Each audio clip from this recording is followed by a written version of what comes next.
we speak about the counting of Klal Yisrael, and we mentioned yesterday that when they were counted, the counting wasn't only numbers, it was Lemispar Shmosam. They were counted by name. So the Sefarno explains that at this time, this is the generation that left Mitzrayim, left Egypt. They stood at Sinai. This is the generation that perished over the 40-year period. The generation that entered into Eretz Yisrael, that was the new generation. When they were counted, again, they were counted, but it doesn't say Lemispar Shemos. They were not counted by name. Why? She explains because a name always identifies the uniqueness and the destiny of a person.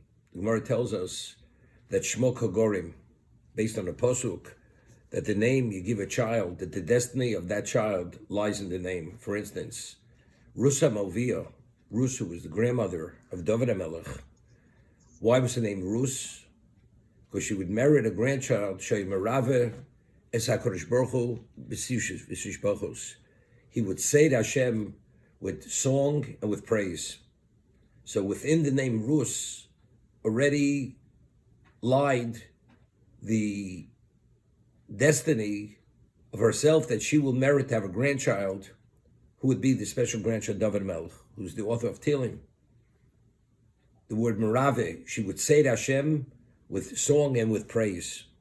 You know, it's very interesting. Usually, whenever the Gemara says, there was a Gemara in Yuma, the Gemara says that when you name a child, it should not be after Chas v'Shalom, after Rasha. Because Shlomo says in Mishlei, Shem Rishon Yirkov, the name of the evil should rot.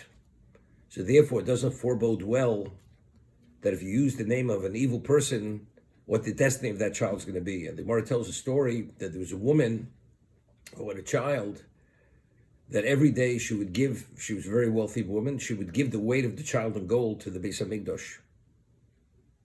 So she was a special woman. But that child, she had named him Avshalom. Avshalom was the son of David, who had rebelled against him, who wanted to kill his father. He had raped 10 of his concubines, and at the end he was killed. So Avshalom was a Rasha. So because she named her child Avshalom was a Rasha, as a result of that, when the Beis HaMikdash was destroyed, there was terrible hunger, as we read in the Tochacha, that people, they ate their own children. And this child, who she would give the weight of her child every day to the Beis HaMikdash, he died, and she ate the remains of that child. That's how terrible it was. Because, and the Gemara says, what do we attribute this to? That since the child carried the name of Avshalom, who was a Rasha, therefore it did not forebode well for that child. So whenever you name a child, it should always be after a person, preferably a tzaddik, because zecha tzaddik levrocha, it's always something positive, but definitely under no circumstance a Rasha, because Shmo Kogorim. But you see something interesting regarding Rus, that not only do we say that the destiny lies regarding the person, simple from the Gemara it seems to be the destiny of the person himself. Here by Rus, it's not only her own destiny, it's the destiny of who we're talking generations into the future. Because of who she was, therefore she will merit that special child in the future. You know, the Ohr HaChaim HaKadosh writes in a number of places, although today we don't have prophecy, but when it comes to naming of a child, it's the closest thing to prophecy. That since the name determines the destiny of the person, so therefore Hashem puts the name of the child in the parent's mind, that's the name they should choose for the child, because that name is crucial, and that's the reason why, regarding a male child, a bris, we don't divulge the name. Only the people have to know it before the bris, and even the bris, it's only once the orla, the foreskin, is removed, only then do you name the child, not before. What's the reason? Because as we discussed many times, what does the orla represent?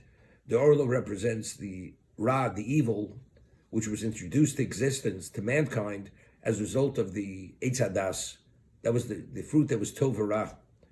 We don't want that ra a representation of that evil, this unadulterated evil, to have any relevance to the name. It's called Shem Kodesh.